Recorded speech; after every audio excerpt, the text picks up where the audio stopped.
What's up, MMA Digest fans? Money Moicano here. Renato Moicano says he made $950,000 for his fight with Islam Makhachev at UFC 311. Not a bad payday, taking that fight on short notice, making close to $1 million. So people are saying he could afford to lose. And he did lose in the first round. Got taken down pretty easily, tapped out on the ground in the first round via choke. But he didn't take any damage and still has some big fights on the horizon. Maybe he has his next fight lined up with Paddy Pimblett. They both expressed interest in fighting each other next, so maybe that's next for Renato. Maybe that's next for Paddy Pimblett.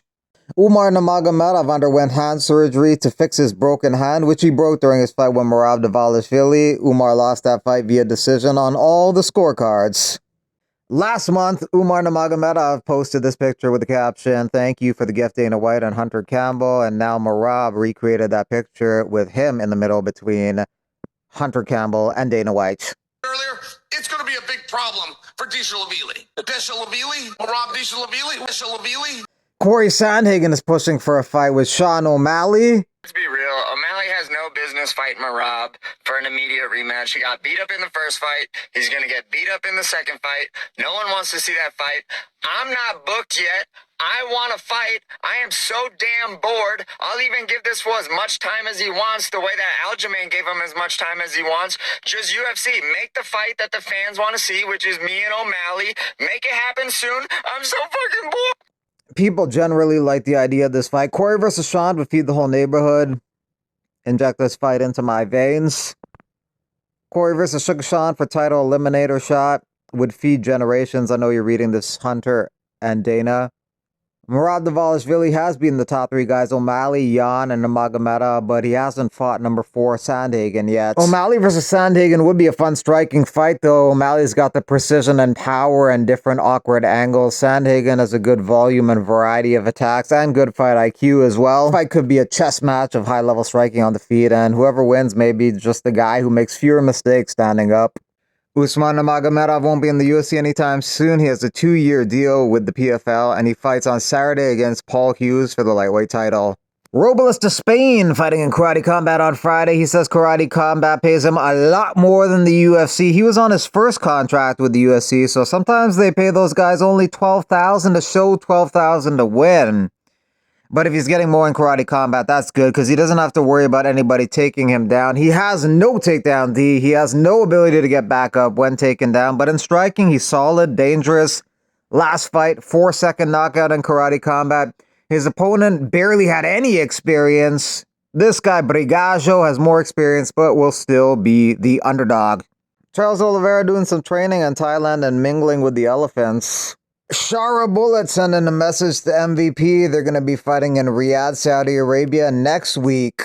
That card is headlined by Israel Adesanya versus Nasruddin Imavov. Some of the other fights in February are DDP Strickland for the belt, Zhang Suarez for the belt, Gregory Rodriguez Cannonier, Yusuf Zalal versus Calvin Kattar, and then on the Seattle card, Song Yadong, Henry Cejudo, Rob Font, Dominic Cruz. UFC Saudi Arabia looking way better than 312. Great card. MVP versus Shara. Low-key crazy stand-up fight. Yeah, 312 and UFC Saudi Arabia about even. Maybe Saudi Arabia has more depth to the card, but the two title fights at 312 maybe evens the score. Khamzat Chimaev wants to fight the winner of this fight in May and then defend the belt in October in Abu Dhabi. TJ Dillashaw guarantees Kevin Holland will never be a UFC champion. I don't think that's a controversial take for anyone. No one thinks that Kevin Holland's going to be a UFC champion, including Kevin Holland. So, frigidly frosty take by Tyler Jeffrey Dillashaw. Conor went from fighting a prime Jose Aldo to fighting a retired FIFA YouTuber in KSI. Conor not fighting no one. Thanks for playing that song at the end. Grandma, who hasn't walked in over 10 years, got up out of her wheelchair and turned to us, said, "Don't ever want to hear that cringe shit again."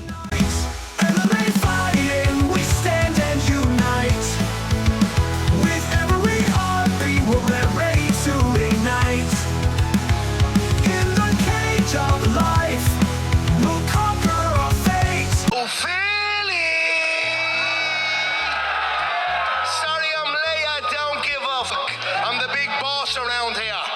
Philadelphia, what's up? I'm here to summon the gods of fighting to action. Yeah. May we as Bare Knuckle Fighting Championships organization, the alien of combat sport, rise above the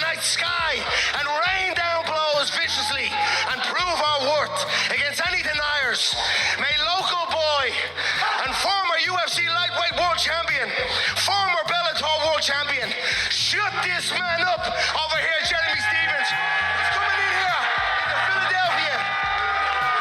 He's coming in here into Philadelphia on this fighting, on this great sporting weekend, and trying to take you out, Eddie.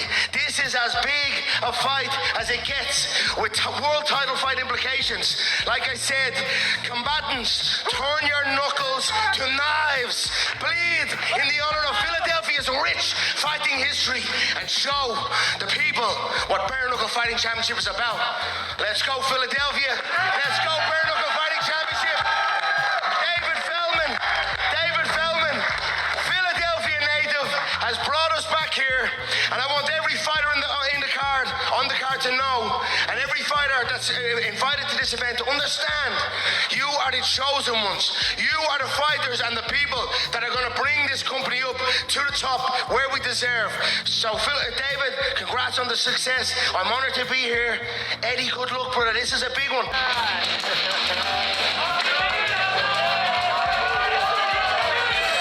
Kiss each other! You look at a guy like Ben Rothwell, how do you see the fight going on Saturday night?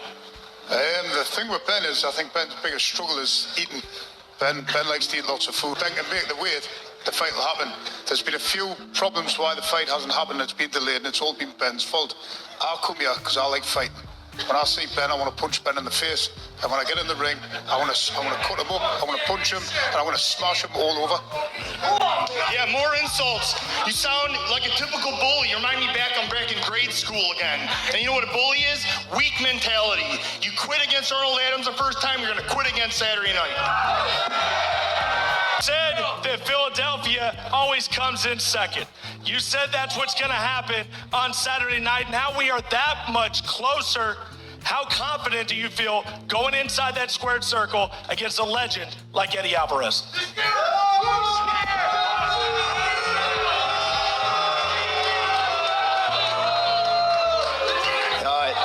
Philly, you guys are incompetent just like your mayor. You can't even spell Eagles right, you know? I still stand on business. I gotta go prove to myself I'm the best in the world.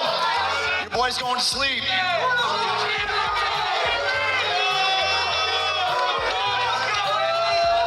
How do you plan to deal with Eddie Alvarez, considering he's naturally a weight class bigger than you, considering he fought 155 most of his career, and you were 145? I don't think he's bigger than me. You know, I've been in there with him, just kind of shadowing around when I fought Jimmy Rivera. He may weigh more, but, you know, he's old, he's slow, he's stiff. I'm the faster, more consistent fighter, and I'm going to go out and prove it. I'm going to put him in the morgue. That's where the after party is, so see y'all there. Thanks, everybody. Good luck, everybody. Yeah, so this is just more of a statement. Jeremy Stevens is 29-21, lost in both promotions with a losing record. Definitely isn't the hardest hitting 145er out there. Can't wait to see Eddie whoop his ass. I'm pretty sure that man can't spell. His haircut looks like shit, and Iowa ain't gonna do it in the football game. If Lil Heathen want to do something after, he can get his ass whooped by me too. Let's go.